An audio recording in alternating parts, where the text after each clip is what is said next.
It's the Black and White Minstrel Show. Captain ladies, sing this song. Do-da, do-da. Captain ladies, clap along. Stop it at once. This is most offensive. We at the BBC have finally and definitely made up our minds. For the time being, anyway. This black and white nonsense is offensive and has to stop. So wipe that silly black stuff off your faces and do the show some other way. Right? Right. It's the yellow and white minstrel.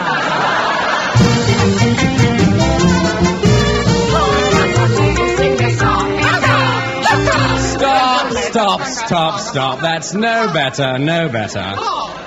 Try again. It's the red and white minstrel show. Oh, the Moscow ladies sing this song. Pravda. No. Or to put it another way, possibly. But I think we can solve the problem quite simply by getting rid of all the funny makeup and costumes and doing the show as you really are, quite naturally. It's the pink and white minstrel show. Oh, the Camptown Turner singers.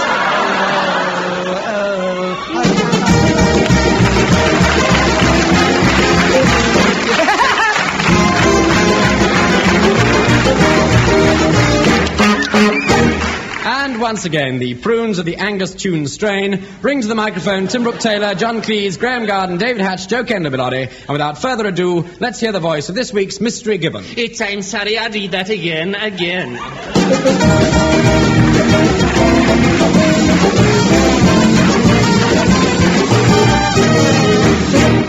And now, the moment you've all been waiting for, the highlight of the year in the entertainment industry. Yes, it's time for the presentation of the Radio Prune Awards. So let's go straight over to the London Palladium.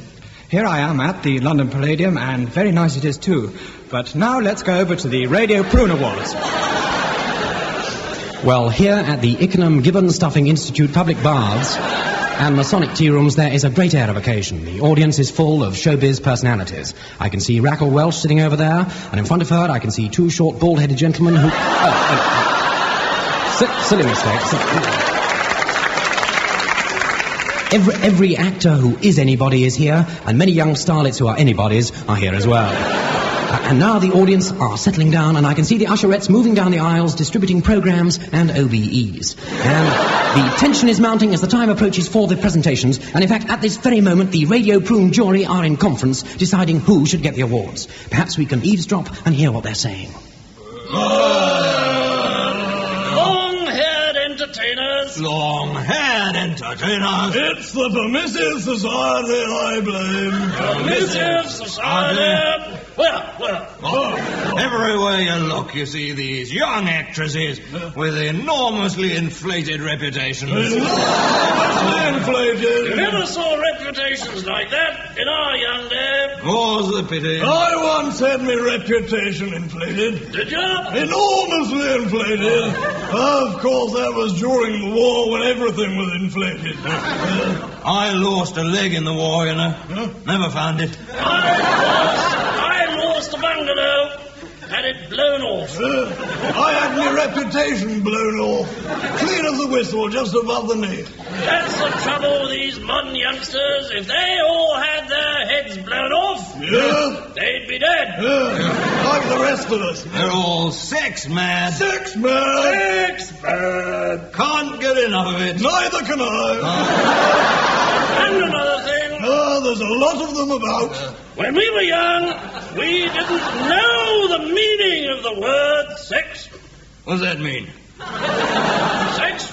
A sort of frog. Not like these modern long-haired frogs. The whole world has gone frog mad. You take television, there's far too much frogs and violence. Everywhere you look, frog rears its ugly head. My uncle was a frog. What happened to him? He croaked. That concludes the voting for the Radio Prune Awards. What? And now the presentation of the awards is about to begin. And here is your Master of Ceremonies. Hello, good evening, and welcome. Super terrific. Thank you. This is a very serious and important occasion, so I'm going to start it off by reading you this headline from this morning's Stockport Advertiser. It says, General flies back to front. Super, terrific. Thank you. Well, I'll be reading you some more trivia later on, but now let's hear the winner of the Cinema Award, Almost Anywhere. Well, Huey, the Cinema Award goes to the Rank organisation for the year's most constructive achievement. They stopped making Look at Life. Thank you, Eamon. And now, to remind us of what we've been spared, here is a nostalgic Look at Life, number 3,004,753. Down here in the heart of Surrey, there's something pretty unusual going on. Yes, it's wheelbarrow trekking. Did you say what's wheelbarrow trekking? Well, it's a cross between pony trekking and underwater octopus rape. Meanwhile, not far away in sunny Africa, Mildred Weems is setting out across the Sahara Desert in a brown paper bag. Well, that's her problem. So let's look somewhere nearer home. And where's this? No, Grandma, it's not China. It looks more like Plymouth. Did you say Plymouth? Right first time. And that means this isn't Chairman Mao, it's Bert Smith.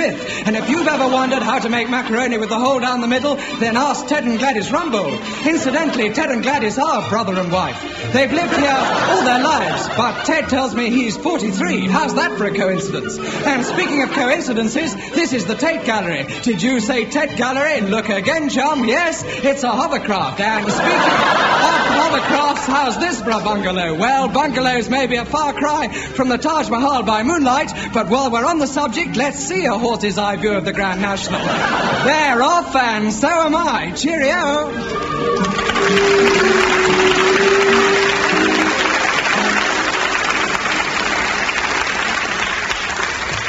We interrupt this program to bring you a police message.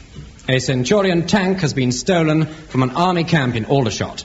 Police warn that this tank could be dangerous if swallowed by small children. And now we return you to the Radio Prune Awards. Thank you. Super, terrific. Now, before we go on, Super, somebody's just handed me this press cutting. It says, General flies back to front. Super, terrific. Thank you. And now, on with the awards. And now we come to the Television Personality Awards. Most promising newcomer in the field of comedy, Clive Jenkins. And Television Personality of the Year, Eddie Waring.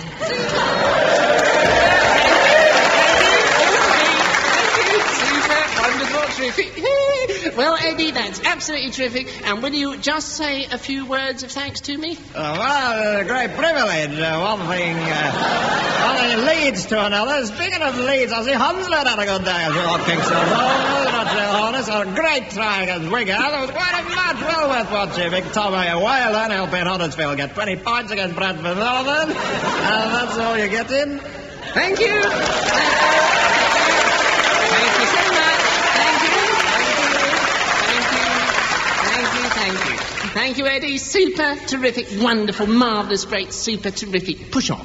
And now, before our next award, I'd like to introduce a very special guest, someone I'm very proud and honoured to be able to ingratiate myself with. That wonderful American comedian, Mr. Jack Benny. Thank you. You're too kind. I didn't deserve it. Super. And now, Jack, will you say a few words for us?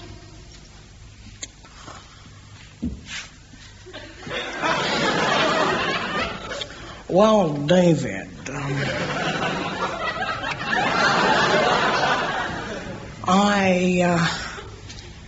While we're waiting for the next word, here is some light music.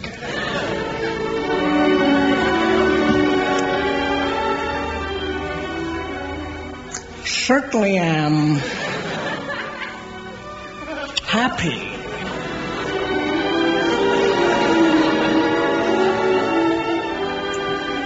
To be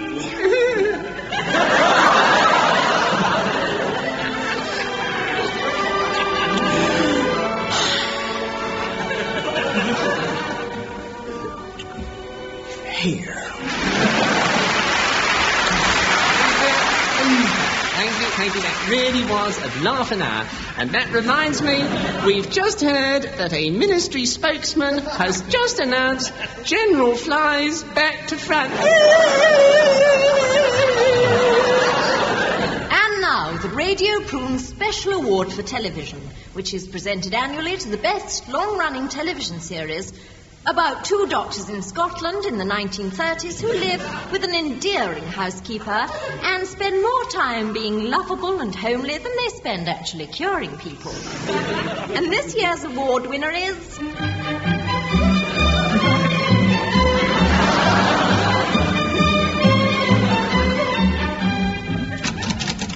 Oh, doctor, you must help me. I'm terribly ill. Help me, doctor, help me.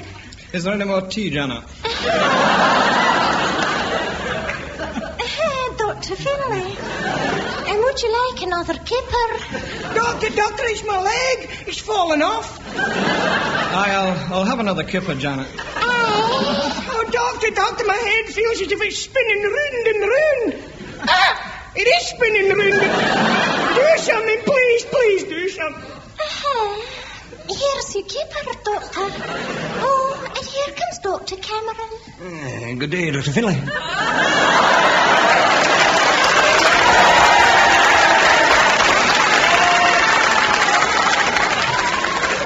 Doctor, I'm growing feathers. Dr. Cameron, I've got an interesting patient here I'd like you to take a look at. Man, what are you thinking of? You know, I can't look at patients till I've done the homely, lovable bit. Doctor, oh dear, I'm pregnant now. Janet, will you bring me a kipper and a wee dram? Doctor, I'm turning into a chicken. Oh, do something, please. Control yourself, man. You see, a disease like yours, not a thing to treat lightly. I'm not treating it lightly. Look, I've laid an egg. Would you like an egg with your kipper, Doctor?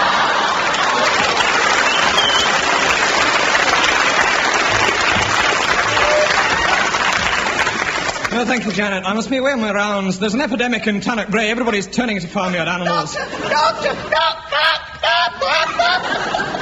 Dearie, I don't feel too well myself.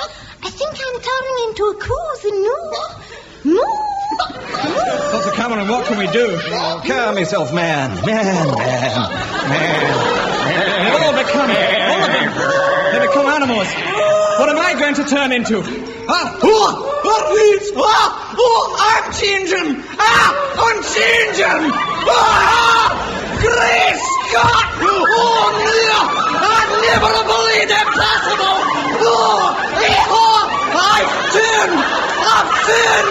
I've turned into a human being!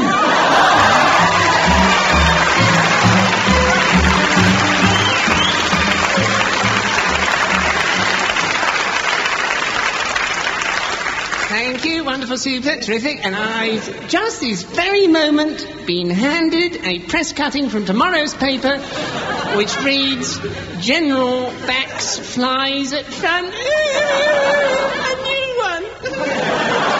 And finally we come to the awards for music. The second prize in this section goes to a follow-up of a popular song, Young, Gifted and Black, entitled Old, Untalented and White. Sung, of course, by Tony Blackburn. And as our follow-up to the Beach Boys and the Bubblegum Sound, here's the Seaside Fellas and the E-by-Gum Sound. Shooby-dooby-dooby, E-by-Gum. Shooby-dooby-doo-wah, E-by-Gum. Shooby-dooby-doo-wah, E-by-Gum. Bayek, Bradford girls. Bradford girls coming swinging down the street. Look out, fellas, Bradford girls always look so soft and sweet.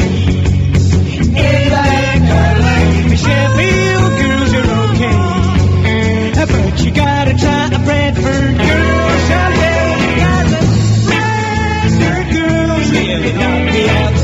Bradford girls gonna sing about Bradford girls are really where it's at. Bradford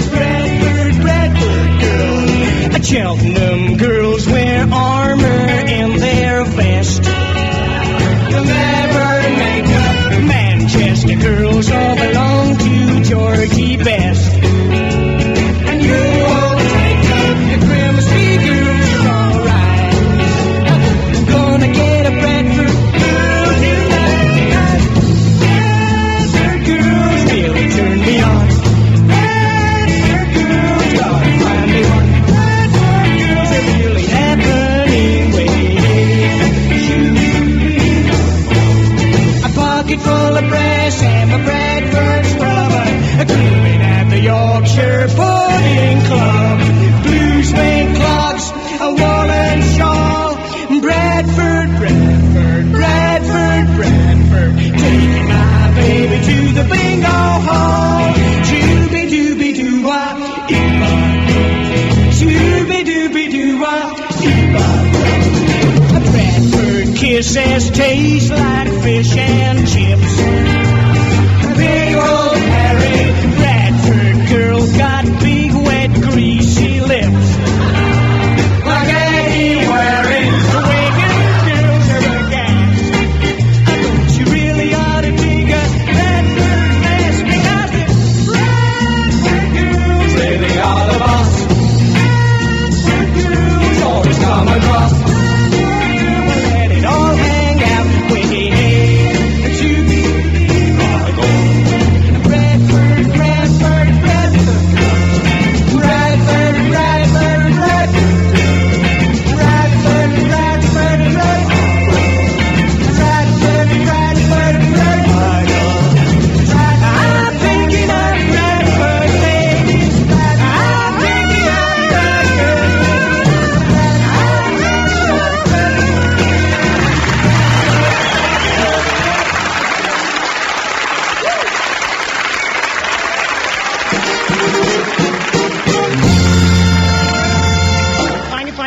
Thank you very much, friends. In our tireless search for the year's worst play, this week Radio Prune, believe me, has come up with a real Lulu. Yes, indeed, Andy, and it is by Edward Empire, who wrote The Decline and Fall of the Roman Gibbon. And it is called The Harder They Fall, the More They Hurt Themselves. And so, for the harder they fall, the more they hurt themselves, let's hear it.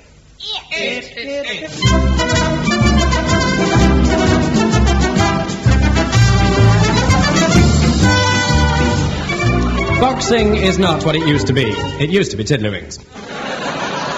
But that was very difficult to play with big leather gloves on.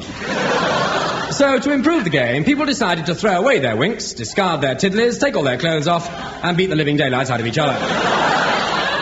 And fighting is still a great spectator sport, as every football crowd knows. But boxing is not so popular.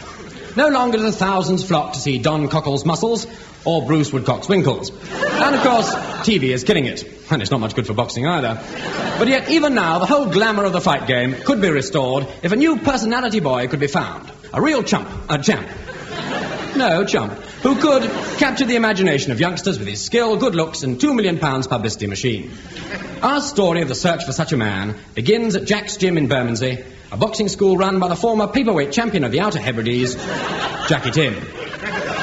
It was a typical morning at the gym. Some of the lads were lifting dumbbells and stupid weights. Another was shadow boxing, hitting Hank Marvin. And why not? And hefty heavyweight was running on the spot.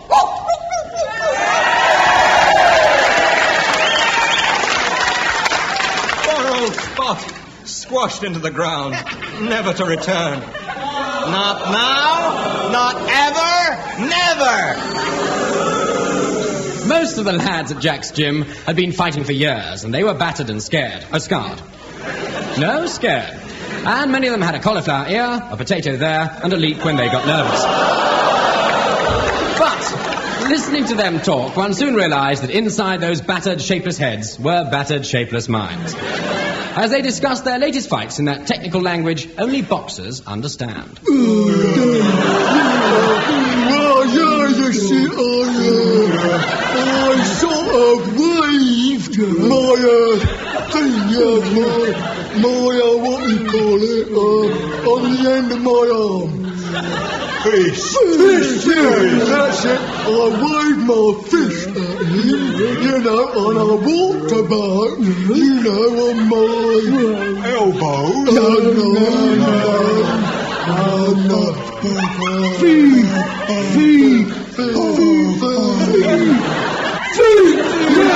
That's it. I moved on them, on my feet, and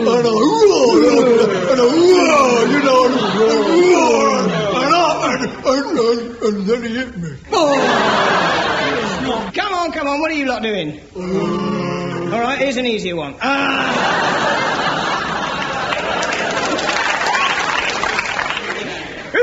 bar. Oh, no, I've forgotten. Now, look here. You know that recently they had a Rocky Marciano and Cassius Clay fight, right, by computer. Right. Well, now their new heavyweight champion of the world is the computer. Right, so our boss wants a volunteer from you lads to be the British challenger to fight the computer, eh? Someone with fast footwork, good left hook and a screwdriver. Right. How's he going to be, eh? At once, every hand went up. Please can I leave the room? Dear. Will nobody volunteer? He doesn't have to be a great fighter. I can teach him all he needs to know. All I want is a raw youth I can get to work on. Don't we all?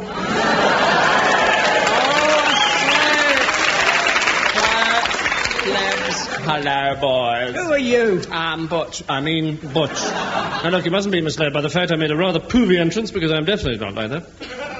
In fact, I want to be a tough, masculine He-Man boxer, and I want to get into the ring with one of those glistening muscle-bound boys of yours, and I'll punch him, and pummel him, and really hurt him, and then I'll kiss him better. Oh, what a giveaway! No, honestly, really and truly, I am as rugged as the next man. Hello, I'm the next man. I saw them first. They're mine. Oh, they belong to me. They're all mine. Get out. Barch, I think you're exactly what we've been looking for. I want you to come and meet the boss. Here he is through this sound effect. Hello. I'm Solid Goldblatt, Yamulka Bagel Bagel, Gefilte Fish Already OBE, and Bar. Mitzvah. But you can call me sir. You can call me any time. Solid Goldblatt Yamulka Bagel Bagel Gefilte Fish Already was the daddy of all promoters. Or a great many of them, so it was rumoured. Solly spoke to Butch. Now, son, who are you? I'm Butch. You look a bit on the puny side. Puny? Do you mind? I'm as sound as a bell. Come up and give me a tinkle sometime. I usually let my mole here be the judge of a man's physique. Butch, I want you to meet Miss Ophelia Gently. She's a constant comfort to me, this gal. She has the tenderness of Florence Nightingale, the principles of Joan of Arc, the wisdom of St. Teresa, and bosoms like Barrow's balloons. Now, look here, Ophelia. If Butch is going to be a really great champ, he'll need not only boxing skill, but must also have enormous frog appeal. Now, what do you think of him, as a woman? Well, darling, as a woman, he's great. As a man, he's a punk. He's got the face of a baby, the arms of a girl, and the legs of a sparrow, and yet he still has something I desire. I love his earrings. Don't touch them. If you touch my earrings, I'll wince. Oi, look at that. When he's roused, he's transformed into an animal, a raging, tempestuous bush baby. Listen, kid, I can make you something really special. Vole pate with gerbil livers. Now, I did it for Ophelia. When I found her, she was a penniless gutter snipe, but I gave her jewels and pretty dresses. I can do the same for you. Oh, yes. Now, it's not going to be easy. In this game, you'll find a lot of people against you, but you mustn't be upset by the knockers. Put them away, Ophelia. First,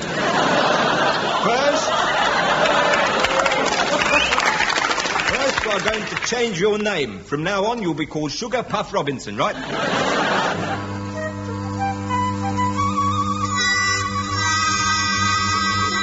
And so Jack the trainer set to work on Sugar Puff. Hey, look here, Sugar. It's my job to whip you into shape. Fun. Jack fixed him up with a fight against Cooper.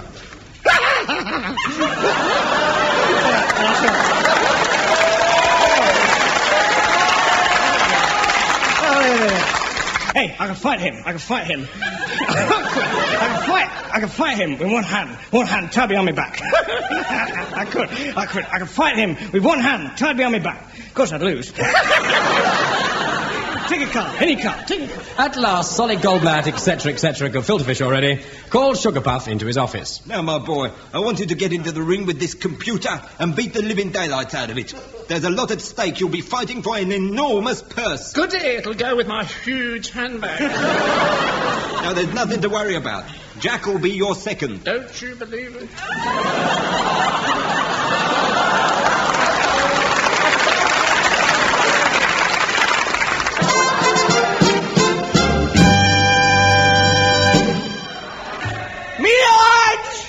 Ladies and jelly beavers, here is the result of the last contest between Tower of London and Firth of Forth. Tower was disqualified for using 3 low punches and a machine gun. Firth is the winner, and the funeral is tomorrow. And now, the main event of the evening.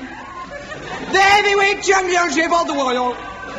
Between in the blue corner wearing the red shorts computer PX02115OPE and in the pink corner wearing no shorts under taffeta pleated see-through mini tights and with sheepskin liberty bodies. Your own, your very own, and I know you'd agree. Sugar Puff Robinson, your commentator is Mr. Harry Woodworker, I think. Good evening. And the referee is calling the 2 fighters together and he's whispering something to them. Have you heard the one about the nun and the 3 children? And now, the champion, the mysterious PXO21115 OBE, is taking off its dressing gown, and the crowd can't believe their eyes. Eyes? You're lying. And indeed, here's what a sight it is. What a strange, inhuman thing.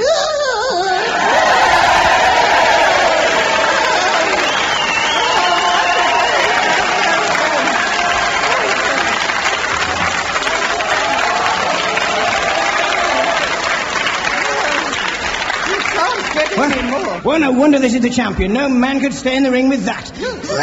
This should be a fantastic fight. And I think the bell is about to go. I'm off. And here we go. And right away they're in there swapping punches. I'll give him 2 uppercuts for a left hook. And already the champion has got a nasty red gash under her nose. That's my mouth cheeky. And at the moment, Sugar Puff is just feeling his feet. And so she. And his ankles. And his thighs. And his... Oh, my goodness. And she's going after him now. And she's going after his bloody nose and his blasted chin. And she's fighting back. But she's riding his left hook. Give me up hook. And I think she's too much for him. His knees are going weak. His legs are turning to jelly. And she's really licking him. Oh, delicious. And she's down. And he's down. They're down. Oh, so they are. She's letting him have it. Oh, take it. And Sugar's corner have thrown in the towel. And the soap. And the loofah. And his rubber duck. And they're having a bath together. Oh, what a washout. It's all over. And the referee's counted them both out. It's all over. It's all over. Play the music.